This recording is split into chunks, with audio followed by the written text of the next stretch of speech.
Oh la glissade. Adoré. Elle est insupportable. De la tour.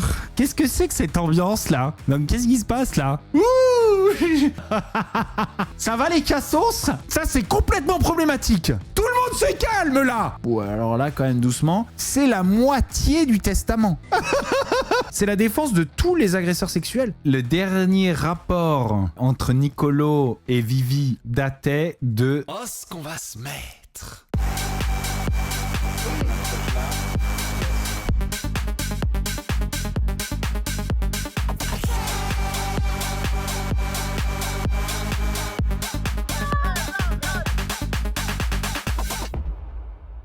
Comment ça va ce soir? Il y a un live de Ilan intéressant. En général, c'est pas foudre de guerre. Hein. Ah d'accord, ok, il fait de la musculation avec une meuf. C'est toujours un angle hyper avantageux.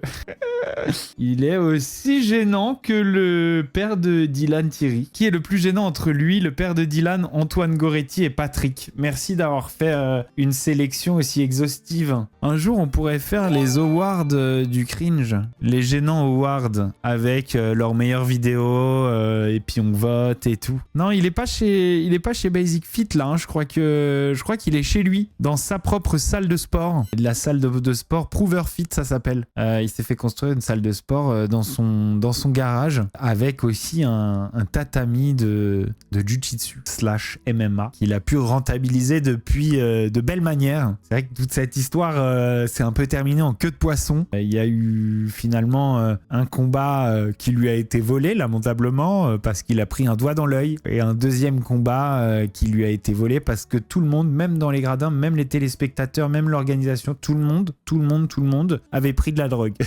Donc il a décidé, et je trouve qu'on peut le soutenir dans cette démarche, de ne pas se battre et de produire un léger filet de diarrhée dans son short. Cette histoire s'est terminée en eau de boudin, sans Julie Ricci. Et pourtant, quand il y a du boudin, on va enchaîner sur Ilan CTO. On disait à l'instant qu'il était hyper cringe et qu'il rattrapait presque le père de Dylan. Regardez.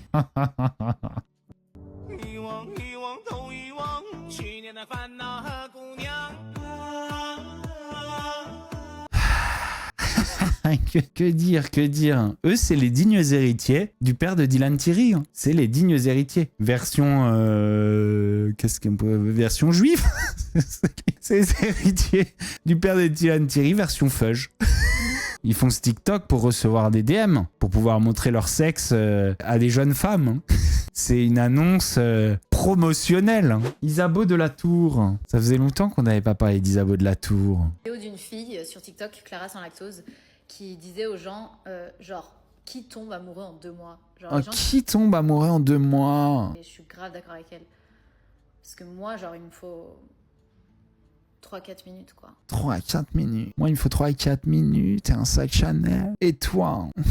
Elle disait, qui tombe à moi en 2 mois. Putain de merde. Comment on peut supporter ça? Comment? Il y a 155 000 likes sur ce TikTok. 155 000, tu te rends compte? C'est n'importe quoi. Enfin bref, quoi. Bref. Sinon, t'as fait quoi ce week-end? Bah écoute, je suis allé dans le nouveau restaurant qui vient d'ouvrir dans le 7e. Oh là là, c'était m'as-tu vu, ça n'en finissait pas. Alors du coup, j'ai foncé chez Chanel, j'avais besoin de reprendre une bouffée d'oxygène. Mais la dernière collection, elle me revigore.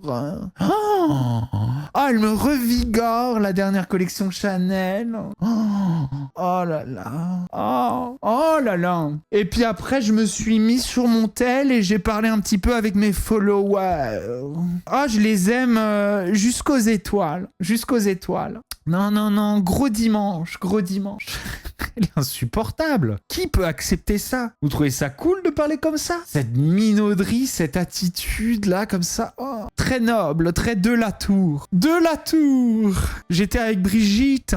Macron, Brigitte, oui. Je l'appelle Brigitte parce que maintenant, on est un peu pinko, voilà. Je lui ai montré la nouvelle collection Boboche avec Bribri. Je lui ai montré la nouvelle collection Boboche. Elle a Adoré. Un régal. Non, mais ça fait plaisir, tu vois, parce que je suis un peu parti de rien, moi, perso. Et aujourd'hui, me trouver face à Brigitte pour lui présenter Boboche, ben, en regardant derrière, je vois tout le chemin parcouru de noble avec une cuillère en argent dans la bouche jusque-là, et je me dis, waouh, j'en ai abattu des barrières, hein. Oh, j'en ai enjambé des fossés, j'en ai gravi des marches humaines, j'ai marché sur des visages pour arriver là. Il y a quelqu'un qui parle de story de Marois, regardez, j'ai retrouvé tout à l'heure parce que je discutais avec Nicolo et on va en parler tout à l'heure, mais du coup on a dû aller rechercher dans nos téléphones et regardez ce que j'ai trouvé. Mais ça te va hyper bien. Mais non, ça te va bien, ça te va bien. Vas-y, regarde-moi. Non, mais fais un regard genre intense comme tu fais. Qu'est-ce que c'est que cette ambiance là? Donc qu'est-ce qui se passe là? C'est pas du tout Marois Bastos d'aujourd'hui, hein? Oh la glissade! Oh le lâchage de rampe! D'ailleurs, Danae m'a répondu, est-ce qu'on va réussir à trouver une solution pour soigner les boutons de Marois? Coucou, en faisant une protection tout simplement, comme un bouclier qui protégerait des attaques. Des gros bisous mon Bastos, cœur. Est-ce que on n'offrirait pas à Marois une protection? De loin sans qu'elle le sache. Parce que personne ne doit être victime de sorcellerie. Tout le monde croyait que avec Danae, j'allais faire quelque chose de négatif. Et en fait, qui l'eût cru? Imagine, grand seigneur Bastos qui offre une protection à Marois et tout d'un coup, elle a plus de boutons. Chiche. Danae, est-ce que tu penses que c'est possible de te commander une protection et de faire ça à distance pour quelqu'un de connu qui souffre en ce moment probablement, je t'avoue, qui souffre probablement d'une attaque de sorcellerie qui lui donne des boutons. Et est-ce que tu penses que c'est possible de lui offrir une protection pour qu'elle ait plus de boutons? Oh, le grand seigneur! Sans son consentement. Alors, je t'explique. Il est fort probable qu'elle consente à ne plus avoir de boutons. Non, mais ça risque de se retourner contre toi. De plus avoir de boutons. Oh, merde! Boomerang! Ce sang revient vers toi! Ouh! J'ai plus de boutons! Ah bah merde, j'en avais déjà pas! Eh, miroir! Ça va les cassos? Non, mais je rêve. Je fais ça parce que je suis un grand putain de seigneur. Voilà. Et que moi, je suis touché par la question des boutons sur le visage, des boutons d'acné. J'ai pas envie qu'elle vive ça. Donc, si je peux faire un geste, je fais un geste. Et je suis prêt à mettre 100 balles. Pas si ça suffit. Je connais pas les prix de la sorcellerie, mais je suis prêt à mettre 100 balles. Peut-être pas prêt à mettre 500 balles si je vois pas ses seins. Wow! Ah non, hein! Ça, c'est complètement problématique. C'est parce que ça me faisait penser à son mime. C'est pour ça que j'ai dit ça. Mais en même temps, t'enlèves les boutons de quelqu'un, en général, son chandail s'ouvre. Wow! Ah non, hein! Tout le monde se calme, là! Glissade numéro 2. Ah non. Merde, à force! Maëva Guénam a fait son testament aujourd'hui. Regardez. Ceci est mon testament. Je sous-signé Maëva Guénam. Elle a flouté le madame. Parce qu'il y avait marqué monsieur. Wow! Oh, la trouvaille qu'on vient de faire! Oh. Né le 14/05/1997 à Marseille, France, demeurant à Dubaï, Émirats Arabes Unis, déclare être saine de corps et d'esprit. Alors là, quand même doucement. Libre de toute contrainte et rédige le présent testament. Je déclare ne pas être mariée civilement et ne pas avoir... Elle n'est pas mariée civilement, elle n'est pas mariée, et ne pas avoir d'enfant à ce jour. Je comprends plus rien. Je lègue l'universalité de ma succession, l'ensemble de mes biens, compte bancaire, économie, droit, meubles, des meubles carrément, et immeubles, des meubles et des immeubles là, à parts égales à ma mère, Madame Guénam. Alors là, le Madame, il est pas flouté, donc déjà on est sûr que sa maman, elle, c'est une femme. Ça fait déjà 50% des gens dans ce testament dont on est sûr du sexe. Et là, on passe à la deuxième partie qui fait à peu près la taille de la première partie, mais qui est beaucoup plus intéressante. À charge pour mon légataire universel d'utiliser, et, dommage, on s'en sortait quand même pas trop mal jusqu'à présent, la somme de 3000 € de mes avoirs bancaires afin de les reverser à une association ou un organisme caritatif sérieux de leur choix afin de creuser et construire un puits avec un S. Alors, un puits ou des puits. En tout cas, avec 3000 €, on va pas faire un puits entier, on va faire un trou, un demi-puits, un trou. On va pas faire grand-chose. Je souhaite que ce puits porte la mention de mon nom quand même, avec une une belle plaque, voilà, une belle plaque parce que elle veut bien faire des bonnes actions, mais il faut quand même qu'il y ait son nom dessus, hein, les amis. Genre Maëva Guénam qui donne 3000 €.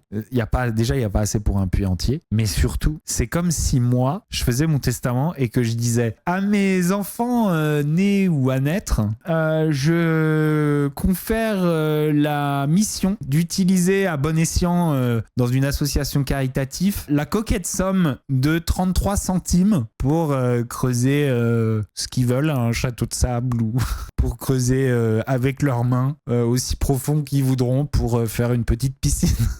Maëva Guénam qui donne 3000 balles, c'est comme si moi je donnais 30 centimes.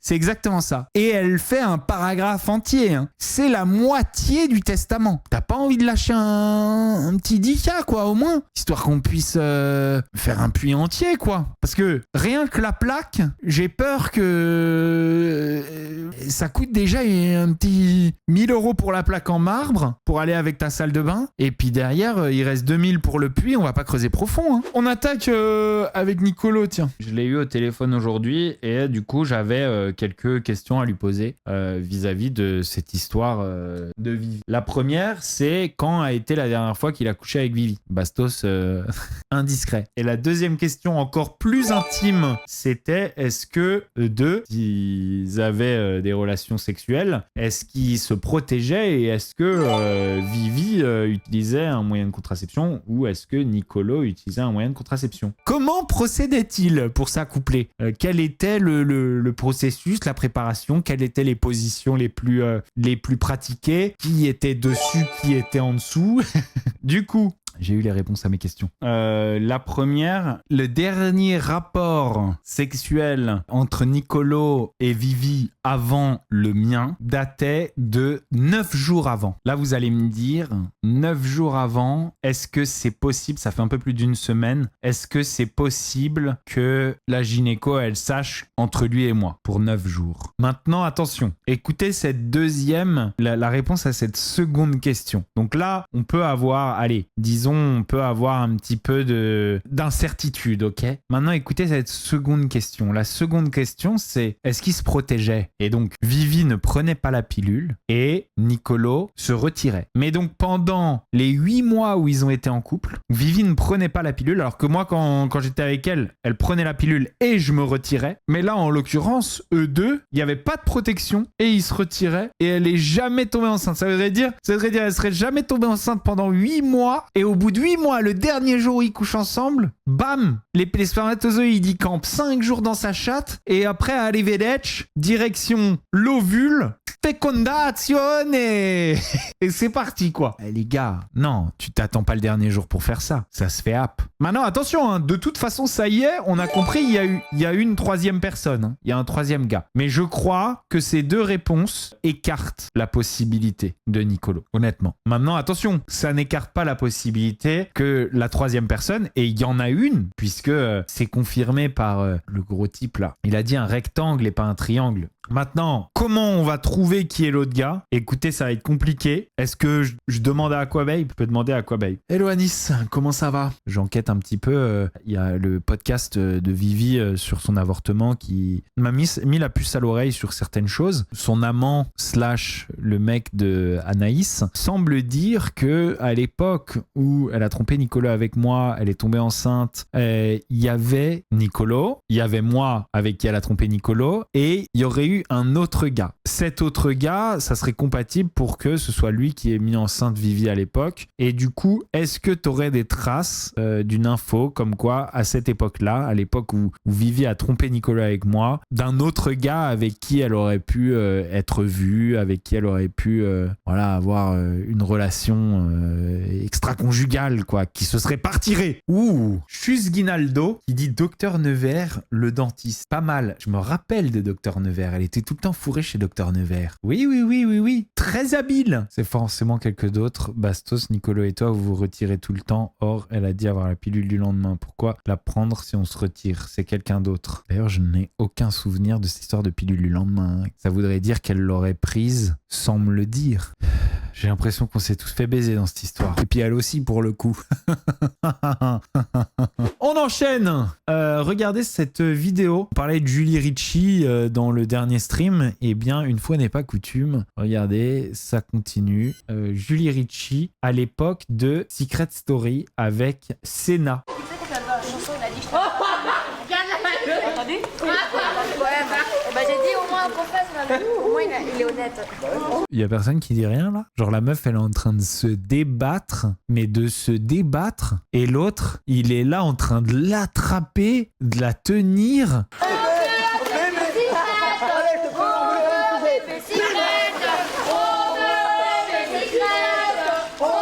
Elle met sa main devant sa bouche pour pas qu'il l'embrasse. Julie est très belle, c'est une très belle femme. Et toi, t'es quand même extrêmement problématique. Mais c'est clair que parfois ça peut être dangereux, surtout quand on est dans un environnement où on est affaibli un peu par... Ça, je vous le dis, aujourd'hui, cette séquence-là, si ça se passe aujourd'hui en télé, et je vais vous le dire là maintenant, ça se passe. C'est juste que ça ne sera pas filmé. Si ça se passe aujourd'hui en télé, jamais vous allez le voir. Jamais vous allez le voir. Jamais ce sera filmé. Jamais ce sera monté. On reste sur Secret et regardez, c'est assez intéressant. Je l'attèche direct et là je refais un buzz comme j'ai fait ces 3 dernières semaines. Et c'est possible que je le fasse. Et je dors dans la rose, pareil avec ça, tout seul. Et je pleure ma mère aux confesses. Je me suis rendu compte de ce que j'étais en voyant la vraie nature de Stéphanie. Mais tu prévois que tu vas pleurer? Ouais, attends, tais-toi.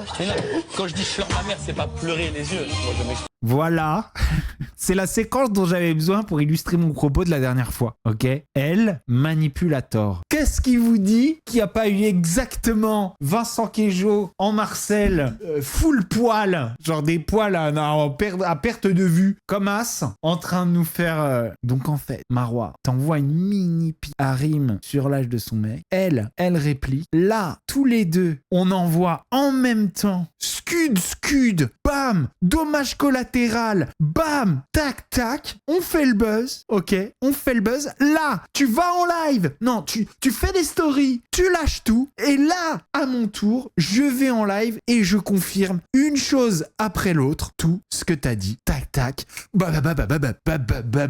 comme il a fait. Genre, c'est exactement ça. Et en fait, ce gars, tu te rends compte que depuis le début de sa carrière, il n'a montré qu'une seule chose, c'est de la manipulation. Et c'est ça qui fait que, je pense que pendant toute la relation, il a toujours un peu monté Rim contre Marois contre Rim. Il les a toujours fait avoir toutes les deux le mauvais rôle. Et là, dans cette séquence, on a exactement son modus operandi. Vous voulez que je m'explique? Franchement, ouais. Alors déjà... ça, c'est marrant. Une fois que le mec, devant tout le monde, on a compris qu'en fait, il organise ses petits buzz, il fait ses petites stratégies, comment il va s'expliquer? Et ça, c'est vraiment sa spécialité. Hop, acteur studio, c'est parti, maintenant je me défends. Quand je dis je pleure ma mère, ça veut dire, oui, je le dis aux gens, que je me rends compte. Je m'invente pas le fait de me rendre compte que j'ai fait une erreur auprès d'Alexia, parce que je m'en étais rendu compte. D'une, je voulais quitter Stéphanie parce que je suis passé pour un... Quand elle s'est mise à danser avec Daniel, en tout cas, je l'ai perçu comme ça.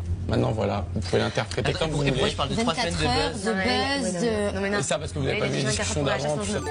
Bon, là, pour le coup, il s'en est pas très bien sorti. Hein. Je l'ai vu quand même être meilleur. Là, c'était pas ouf. Hein. On n'est pas convaincu là. Aujourd'hui, t'es meilleur. Mais je pense que c'est parce que à l'époque, t'avais pas de fille. À l'époque, tu nous aurais dit non, mais attendez, moi, je fais ça pour pas être séparé de mes filles. Je suis un bon papa et personne ne me séparera de mes filles. Et ça, c'est devenu un peu sa carte joker. À l'époque, il l'avait pas, c'était complicado. Qu'est-ce que tu as dit? T'as pleuré sincèrement ici, Vincent? Oui, j'étais sincère lorsque j'ai pleuré. Oui, j'étais sincère lorsque j'ai pleuré. Non mais les gars, vous avez oublié qui il était en fait. Et moi aussi j'ai oublié parce que moi je me suis fait avoir. Moi quand il a fait personne ne me sépara de mes filles, jamais personne, parce que je suis peut-être pas le papa le plus riche du monde. Je suis peut-être pas le papa le moins portugais. Je suis peut-être pas le papa le plus Montessori. Mais en tout cas, je suis un sacré papa. Et personne ne me sépare de mes filles. Bon bah moi là ce jour-là je me suis dit waouh, ça m'a touché. Genre il a été chercher le futur papa qui est en moi. Il a été chercher ça. Et ce jour-là j'ai fait waouh, je lui ai donné la couronne, goddamn. Je lui ai donné la couronne. Et là maintenant je vois ça et je me dis oh putain, je me suis fait baiser. Story d'Adixia. Adixia qui répond à une question. T'as vu ce que Bastos a dit sur toi dans une de ses vidéos YouTube sur tes fesses. Il te rabaisse clairement, au calme, c'est abusé. Non, j'ai juste dit que je trouvais ça moche. Je rabaisse personne. Je trouve ça moche, je trouve ça dommage, je trouve ça gâché. Voilà, je trouve que Adixia, c'est une belle femme et je trouve que c'est dommage d'avoir mis du plastique sous sa peau au niveau de ses fesses. Je sais très bien, ne t'inquiétez pas, de toute façon je m'en fous de ce qu'il pense de moi, j'en ai rien à faire, c'est le plus gros trou du cul du monde qui puisse exister ce mec. Je lui ai fait des vocaux en lui demandant d'arrêter. Et à un moment donné, il va frapper fort chez Bastos. Le karma va frapper fort chez moi? D'accord. Donc en fait, on n'a plus le droit de donner son avis sur la chirurgie esthétique, quoi. Ok. Alors aujourd'hui, on s'est parlé. Du coup, j'ai dit waouh, Adi, quand même, j'ai le droit de donner quand même mon avis sur les fausses fesses. Et c'est vrai que tu en es un exemple, et un exemple quand même assez criant, dans le sens où t'es toute fine et t'as des grosses fesses toutes rondes. Ça fait comme ça. Bounce. Genre, excuse-moi, mais je peux commenter ça. T'es une personne publique, ça se voit que tu l'as fait, on voit que tu l'as fait. À un moment donné, oui, j'ai le droit de le commenter. Donc, Adixia s'est détendue, elle s'est détendue et elle m'a expliqué que en fait, elle a fait ça parce que elle était toute fine. Elle avait genre vraiment, elle arrivait pas à prendre du poids. Elle était toute fine et ça la complexait et du coup, elle a fait ça. Et elle fait ce qu'elle veut si elle a envie de le faire. En tout cas, moi, je suis dans mon droit total de déconseiller à ma communauté de suivre son exemple parce que je trouve ça difforme. Voilà. Il y a eu des nouvelles du côté de Jenna Boule de Maïs. Elle a pris la parole et regardez, depuis plusieurs jours, des accusations extrêmement graves circulent à mon sujet. Il est temps pour moi de répondre. Avant toute chose, je veux dire quelque chose d'essentiel. Se tenir aux côtés des victimes est une évidence pour moi. Mais là, du coup, c'est des victimes qui prétendent être les tiennes. C'est compliqué de se tenir à leur côté sans qu'elles aient envie que tu sois à proximité. Les violences sexuelles existent, elles sont réelles, systémiques, et les personnes qui les subissent méritent d'être crues, écoutées, respectées et accompagnées. Cette conviction fait partie de mes valeurs les plus profondes. Je n'ai jamais organisé, commis, couvert, ni encouragé une agression sexuelle, ni un sous quelque forme que ce soit. La publication à l'origine de cette vague d'accusations émane d'une ancienne amie avec laquelle j'avais mis fin à toute relation plus de 3 mois avant la diffusion de son témoignage, et pour des raisons n'ayant rien à voir avec celui-ci. Donc on parle de Lisa. J'avais connaissance du viol qu'elle évoque, qui s'est tenu en juillet dernier. Donc elle est consciente qu'il y a eu un viol, mais elle ne semble pas estimer y avoir participé. Je tiens cependant à dire clairement que je n'en ai jamais été à l'initiative et que je n'ai exercé aucune pression ni contrainte sur qui que ce soit. Alors, si t'as conscience, si t'as connaissance du viol qui s'est tenu en juillet, mais que t'es pas intervenu alors que t'étais là, dire que t'en as pas fait partie, je suis pas sûr que ça suffise, à moins que tu l'aies pas compris sur le moment. Je n'ai demandé à personne d'aller la chercher et, l'ayant vue entrer dans ma chambre, rien ne m'a laissé penser qu'il pourrait y avoir un défaut de consentement. Je tiens également à rappeler qu'elle et moi n'avons pas eu de rapport sexuel. Nous ne nous sommes ni regardés, ni touchés, ni même parlé. Je ne souhaitais pas sa présence. Après cette nuit-là, nous avons plusieurs fois évoqué le fait que ce qui s'était passé nous avait toutes les deux mises mal à l'aise. Mais alors, pourtant, Lisa disait qu'elle lui avait demandé d'abord. Et donc là, je sais pas si ça colle avec le fait que ça les a toutes les deux mises mal à l'aise. Et il semblerait qu'elle lui ait demandé 2 fois. Quelques semaines plus tard, lorsqu'elle a pu mettre un mot sur ce qu'elle avait vécu, j'ai été informé qu'elle avait été victime d'un viol. À ce moment-là, je lui ai proposé de l'accompagner pour porter plainte. Il semblerait que l'autre ait l'impression d'avoir été victime d'un viol par toi, donc je sais pas si elle a envie que tu l'accompagnes pour porter plainte. J'ai essayé de la soutenir du mieux que j'ai pu, avec les moyens et la compréhension que j'avais. J'aimerais rappeler que bien que je sois prise pour cible dans cette publication, je ne suis pas l'autrice du viol, seulement celle sur qui une publication à charge a été faite, là où l'auteur des faits n'est pas mentionné une seule fois. Donc en fait, elle remet tout sur le dos du garçon. Je comprends que l'on puisse, avec le temps, revisiter un vécu, ressortir des regrets, des douleurs nouvelles, mais ça ne peut pas justifier que l'on me rende responsable de faits que je n'ai pas commis, ni provoqués, ni anticipés. On me reproche d'avoir dit à un homme d'aller la chercher, c'est faux. De même qu'elle était seule dans sa chambre, comment peut-elle alors être certaine que la demande vient de moi? Et Elle parlait pas d'un message. Elle parlait d'un texto. Une fois qu'elle était seule dans sa chambre, elle parlait d'un texto où on lui a redemandé de le faire. Ces affirmations reposent sur des interprétations et des suppositions que je ne reconnais pas. Il est également question d'emprise. On me reproche des remarques se voulant bienveillantes mais qui lui ont fait douter d'elle. Je ne donnerai pas plus de détails sur ces reproches, lesquels constituaient essentiellement des rappels du cadre légal. Il me semblait totalement légitime au moment des faits. What? Ça veut dire que lorsqu'elle a fait des remarques qui lui ont fait douter d'elle, c'était des remarques attention, ça c'est pas légal. À la suite de cette publication, d'autres prises de parole ont émergé. Voilà, c'est de là qu'on parle par rapport aux autres plaintes qu'on m'a rapportées. Elles ne concernent pas les faits extrêmement graves qui me sont aujourd'hui reprochés et ne reflètent ni la réalité des situations évoquées, ni mon parcours, ni la personne que je suis. Leur diffusion dans ce contexte crée une confusion profonde et alimente une remise en cause globale de ma personne qui n'a pas lieu d'être. On me pense agresseuse, manipulatrice, mythomane. Il y a plusieurs témoignages venant de personnes que je ne connais pas, que je n'ai jamais vues. Il y a aussi des témoignages de personnes que j'ai connues au collège, au lycée, qui me reprochent d'avoir été une mauvaise amie. Associer des histoires de collège à un témoignage comme celui qui a été diffusé me semble fou, injustifié et relève de l'acharnement. J'ai vécu des faits similaires, aucun mot de plus. Je tiens également à préciser qu'à ce jour, je n'ai reçu aucune convocation de la police ni de la justice concernant les faits qui me sont reprochés. Je me tiens toutefois à la disposition des services compétents pour m'expliquer et fournir des éléments matériels qui prouvent mon innocence complète. Une plainte est prête à être déposée. Elle concerne notamment les faits de diffamation, de menaces et de harcèlement dont je suis victime depuis quelques jours. Il n'y a pas du tout de remise en question dans sa prise de parole. Vraiment, on a l'impression qu'elle est coupable de rien. Mais c'est pas parce que toi, dans ce genre de situation, t'as l'impression d'être coupable de rien que ton attitude n'a pas été perçue comme une agression. Mon objectif n'a jamais été de blesser qui que ce soit, encore moins de participer de près ou de loin à une situation de violence. Vous voyez, c'est ça que je comprends pas. Le lendemain, elles en ont parlé toutes les deux et elles ont toutes les deux dit qu'elles se sentaient mal à l'aise. C'est pas une qui se sentait mal à l'aise, c'est les deux qui se sentaient mal à l'aise. C'est les deux qui ont été conscientes que cette situation, enfin en tout cas dans la version de Jenna, qui ont été conscientes que cette situation était pas ok, d'accord? Dans la version de Jenna, hein, dans la version de Lisa Jeanne, c'est carrément, c'est encore pire. C'est-à-dire qu'elle était toute seule à être mal à l'aise. Moi, là où je comprends pas, c'est que la défense des deux gars, ça va être la même chose. Hein, parce que ça, c'est typiquement la défense d'à peu près tous les agresseurs. C'est-à-dire, les deux gars, ils vont dire, on était dans la chambre et puis elle est venue et puis moi, on m'a dit qu'elle voulait et puis du coup, on a couché ensemble et puis elle a pas dit non et puis, si elle a pas dit non, je me suis dit que c'était le consentement et je vois pas le problème. C'est la défense de tous les agresseurs sexuels. Moi, ce que je comprends pas, je vais vous prendre un exemple, moi, de situation que j'ai vécu. C'était à l'époque à New York. Je rentre de club avec une fille. Ça faisait plusieurs jours qu'on se parlait. Ça faisait plusieurs jours qu'on